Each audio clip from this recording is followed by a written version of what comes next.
Hoje a gente vai ver o que é o casamento, qual a importância do casamento para Deus, por que ele criou o casamento e o que a gente precisa fazer para que haja. Existem os processos a serem feitos para que haja o casamento. Sem eles, o casamento não existe. Fiquem comigo até o final desse vídeo para vocês entenderem e fazerem tudo da maneira correta. Valeu, pessoal? Mas antes disso, deixa aquele like para ajudar a gente. Não esquece que é fundamental. Olá, meus queridos. Tudo bem com vocês? Hoje a gente vai falar sobre a origem do casamento. Vamos entender o que é o casamento do ponto de vista bíblico. A aliança de casamento é um pacto. Não é como está nessa imagem que tem um casal trocando alianças, né, um no dedo do outro. Isso aqui, pessoal, isso aqui é só um lembrete, tá? Isso aqui é simbolismo. O casamento mesmo, a aliança de casamento é o pacto que é feito ali no momento da cerimônia de casamento. E o que é um pacto? Um pacto é um contrato realizado entre duas ou mais pessoas. Pode haver ou não testemunhas nesse pacto aí selado. Num contrato, o contrato é diferente de pacto, tá, pessoal? O pacto é o contrato realizado ali entre duas ou mais pessoas, mas num contrato não necessariamente deve haver um pacto. Mas num pacto é preciso sim haver um contrato. A gente vai ver agora o modelo de pacto, né, conforme a Bíblia traz pra gente o que isso significa na prática.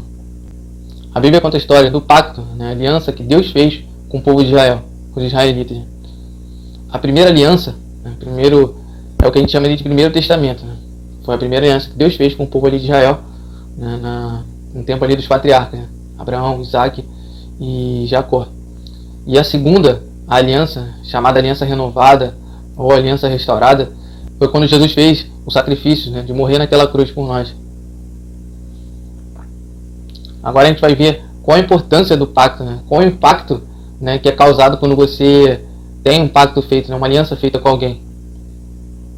Vamos ler Josué 9. Vou ler a partir do versículo 3, tá, pessoal?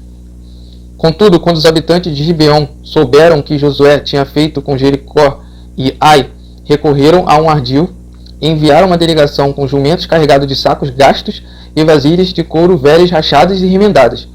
Os homens calçavam sandálias gastas e remendadas e vestiam roupas velhas. Todos os pães do suprimento deles estavam secos e esmigalhados. Foram a Josué ao acampamento de Gilgal e disseram a ele e aos homens de Israel: viemos de uma terra distante, queremos que façam um acordo conosco. Aí, pessoal, esse aqui já é um princípio, né? É um flerte para que haja um pacto, né? Uma aliança, um pacto aqui entre o povo que não é de Deus e o povo que é de Deus, tá? Entre Israel e o povo de Gibeão. Por que eles estavam tramando isso aqui com Israel? Porque eles já tinham escutado as guerras que Josué venceu ali com o povo de Deus e ficaram com medo. E tramaram todo esse plano aqui para poder se livrar das mãos do povo de Deus. Vamos lá, vamos continuando aqui. Versículo 7. Os israelitas disseram aos heveus: talvez vocês vivam perto de nós. Como podemos fazer um acordo com vocês? Aí eles disseram: somos seus servos. Disseram a Josué. Josué, porém, perguntou: quem são vocês? De onde vocês vêm? Eles disseram: seus servos vieram de uma terra muito distante, por causa da fama do Senhor, o seu Deus, pois ouvimos falar dele, de tudo que fez no Egito, e de tudo que ele fez aos dois reis dos amorreus, a leste do Jordão, Seom, rei de Esbom, e Og, rei de Bazã, que reinava em Asterote. E os nossos líderes e todos os habitantes de nossa terra nos disseram: juntem provisões para a viagem, vão encontrar-se com eles e digam-lhes: somos seus servos, façam um acordo conosco.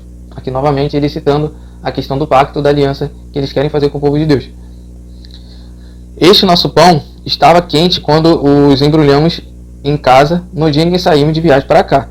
Mas vejam como agora está seco e esmigalhado. Estas vasilhas de couro que enchemos de vinho eram novas, mas agora estão rachadas, e as nossas roupas e sandálias estão gastas por causa da longa viagem. Os israelitas examinaram as provisões dos heveus, mas não consultaram o Senhor. Então aqui eles ouviram, né, a história triste desse povo que queria se infiltrar, né? Pediram permissão de Josué, só que Josué não pediu orientação alguma a Deus, né? Aqui ele vai conduzir tudo que vai ser feito agora, daqui para frente, é sem a orientação, sem o aval de Deus. Então Josué fez um acordo de paz com eles, garantindo poupar-lhes a vida, e os líderes da comunidade e ratificaram com um juramento. Aqui, né, está feita a aliança, está feito o pacto, um casamento entre dois povos que não pode ser quebrado. Não pode ser quebrado, e existe o juramento que é feito aqui para que essa aliança não seja quebrada. 3 dias depois de fazerem um acordo, né, um pacto com os gibeonitas, os israelitas souberam que eram vizinhos e que viviam pertinho deles ali. Por isso partiram de viagem, e 3 dias depois chegaram às cidades dos hebeus, que eram Gibeão, Quefira, Beirote, Kiriate, Jearim. Mas não os atacaram, porque os líderes da comunidade lhes haviam feito o juramento em nome do Senhor, o Deus de Israel. Toda a comunidade, porém, queixou-se contra os líderes. Aqui, então, o povo de Israel acaba, né, ali encontrando o local onde é que esse povo que fez o pacto com Israel habitava, e viu que era vizinho deles, morava ali próximo, né? Então era tudo uma mentira, era tudo uma armação, né, feita para que eles se livrassem ali da morte, né? Aqui o povo de Deus está questionando os líderes de Israel por que eles fizeram esse pacto. Vamos continuar aqui um pouco a história. Que eles responderam: fizemos a eles o nosso juramento em nome do Senhor, o Deus de Israel, por isso não podemos tocar neles. Todavia nós os trataremos assim. Vamos deixá-los viver, para que não caia sobre nós a ira divina por quebrarmos o juramento que lhe fizemos. E acrescentaram: eles ficarão vivos, mas serão lenhadores e carregadores de água por toda a comunidade. E assim se manteve a promessa dos líderes. Então, pessoal, aqui eu vou parar por aqui. Tá? Então, aqui não foi desfeita a aliança, não foi desfeito o casamento, porque Josué entendia da importância, né, do cumprimento de uma aliança feita, né? Houve um juramento ali entre dois povos, e Deus, mesmo sem ter a orientação de Deus para que seja feita isso, eles fizeram. Ou seja, mesmo que você se case de uma maneira que Deus não queira, se case com um descrente, Deus não se intromete, não intervém nessa aliança, quebrando, né, o pacto ali sendo feito. Ele sela, né, ali com um juramento entre os dois povos, e ali há o testemunho de Deus, né, da aliança feita com os povos. Então Josué entende a importância do que é isso e não quer quebrar de maneira nenhuma. Mais pra frente, quem tenta quebrar essa aliança e se dá muito mal é Saul.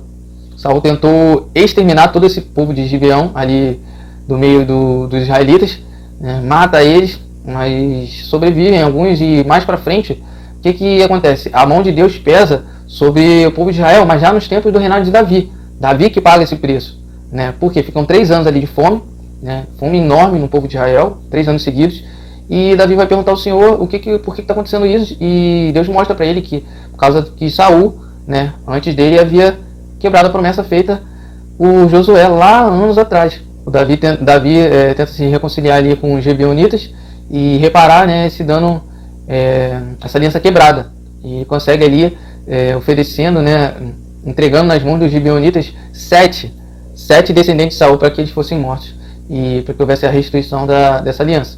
Agora a gente vai ver, né, isso já implica aqui, isso que eu acabei de comentar, a gente já é o segundo ponto aqui que a gente vai tocar, no segundo slide, da importância do pacto, né? O pacto diante de Deus, se rompido, gera uma maldição.